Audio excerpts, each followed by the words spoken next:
Hey everyone, DCNBA Junkie here.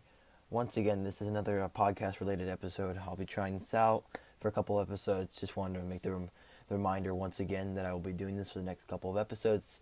Now sit back, hope you enjoy, and feel free to subscribe. So Tuesday, November 24th, 2020, Bogdanovic, and they report from Woj, Shamsharania, basically every source that Bogdanovic signs with the Hawks after the Kings have declined to match their offer sheet, which is worth 4 years and $72 million that the Atlanta Hawks offered Bogdanovic.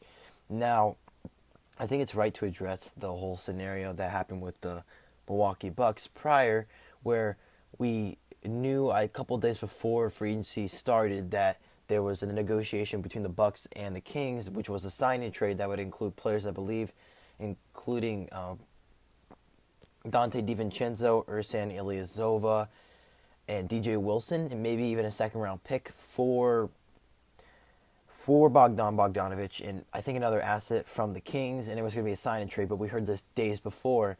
Now, I think the issue was that both teams were totally in agreement with this trade. Unfortunately, this didn't allow many opportunities for any other teams in the NBA to try to come into this sign and trade and try to make an opportunity here. Now, we're under the information that an investigation was launched from the NBA about that scenario and that whole shenanigan to see if it was tampering, which we know it's tampering, and the whole league knows it's tampering. I mean, tampering happens in the league anyway, so I think they'll likely drop it if they haven't already. But the main focus here is Bogdanovic and his impact and what he'll mean for the Atlanta Hawks, and the Kings are losing one heck of an NBA player. Now, I know that they're totally aware of this, and let's be honest, the Sacramento Kings have been in a very interesting state as an NBA franchise for a bit of time. They have good assets. I mean, they just recently signed De'Aaron Fox to the max extension, which I might go into. I mean, I feel like I'm going to cover a lot of the Kings in this video, but I'll likely make a video on that. But yeah, De'Aaron Fox signed his max extension. You got Buddy Hield. His extension's kicking in right now for the next 4 years, making at least $20 million a year. You got the Harrison Barnes contract. So you got three different players making three hefty contracts.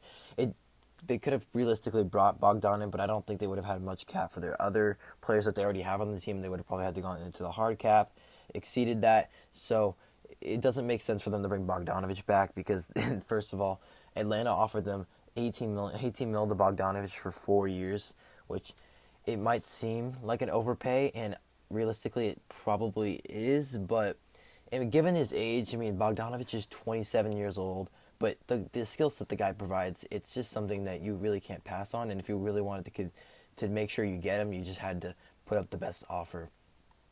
So if we look into his game, like this 2019-2020 NBA season, he has best scoring year, 15 points per game. It wasn't much of an improvement from last year. And, that's more of a testament to Luke Walton not really emphasizing trying to improve. His game plan and his system didn't really work into improving the whole team. And I know that he had a fixed way of doing things with the Golden State Warriors, and that's really what got him a job in the NBA, made him one of the more respected coaches, which I feel just tough even saying that. But he did earn some respect after going on a streak with the Golden State Warriors. But that's besides the point. In the 2018-2019 season, a lot of people, including myself, were actually really interested in watching Sacramento Kings games just to see the team. There's like those teams that you just watch because they're interesting. They're not your favorite team, but they're the team that's like really intriguing. And they were running a fast-paced game under, I believe, Dave Yeager. I think it was George Karl or Dave Yeager. They were running a more fast-paced offense. They were letting De'Aaron Fox run the floor. They were letting Buddy Hield go to the three-point line, run the sides of the court. You let Bogdanovic do his thing to some capacity. I mean, he went from 11.8 points per game in 2017-2018 season.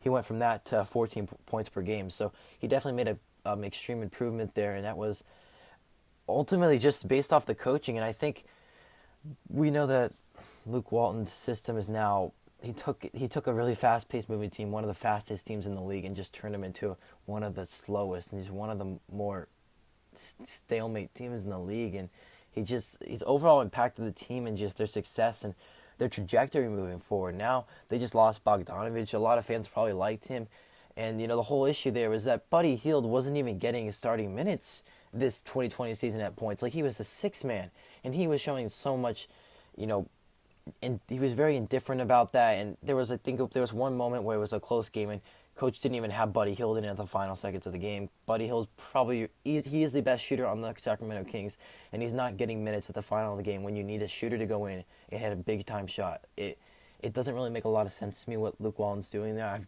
kind of confused what he's doing at this point.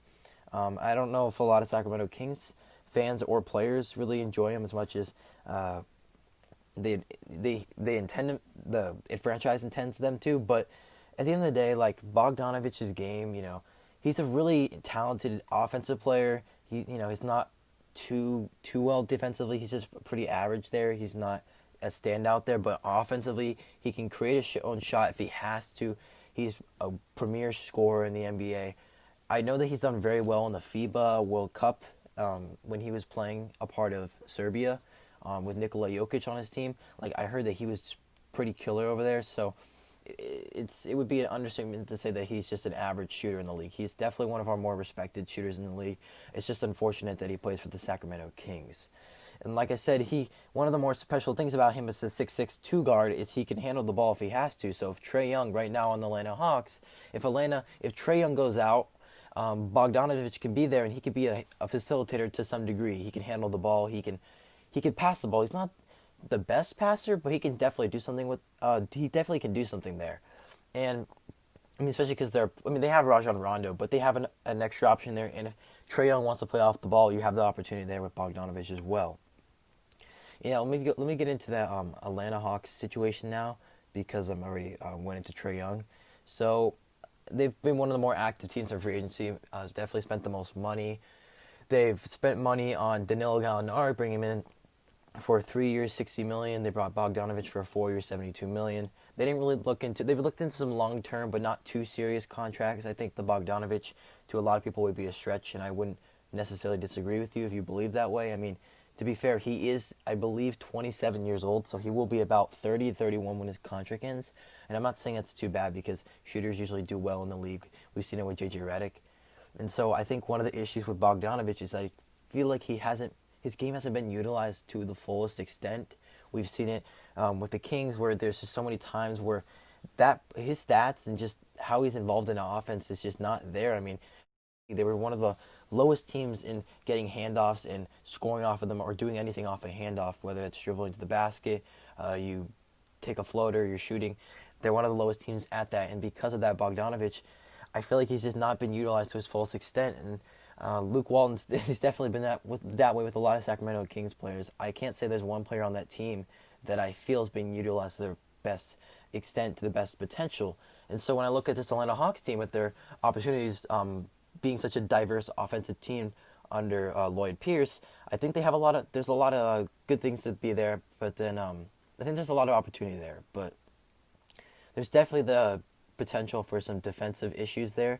I mean, Trae Young is the worst defensive player in the league. I definitely think it's safe to say that. The stats support that. Danilo Gallinari is not a very good defender. John Collins isn't a very nice defender.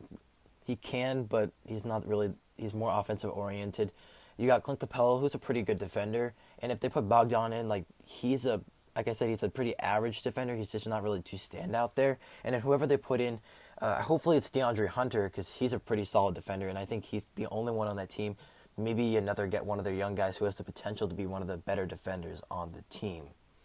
So, yeah, when I look at this team for Bogdanovic, I think he can play a very vital role. His contract isn't too unreasonable, but once again, I think there's just a couple of concerns on that defensive end. I just hope that they do a better job than Sacramento has done. I probably got to make a video on Sacramento because of how rough their situation is, in my opinion. I'm sorry, Kings fans, but that's how I feel. But yeah, on the Atlanta Hawks, I think there's a lot of offensive opportunity for them there, just to be a catch and shoot player. The Bucks would have been interesting too. I think he would have obviously had more opportunities there, because I think there's a lot more offensive threats on Atlanta now than there are on the Bucks. But he's on the Atlanta Hawks, and the Kings refused to match it. In terms of did I think they were going to match it? Not necessarily. I didn't think they were going to match it, but I thought maybe they would try to get into a sign and trade. But I know that they weren't trying to bring in any more money and try to ruin their cap or jeopardize their cap in any way as they've already have. So, yeah, I think that's all I want to say on Bogdanovic. If you enjoyed, please like the video if you enjoyed it. Subscribe if you feel like it, and peace.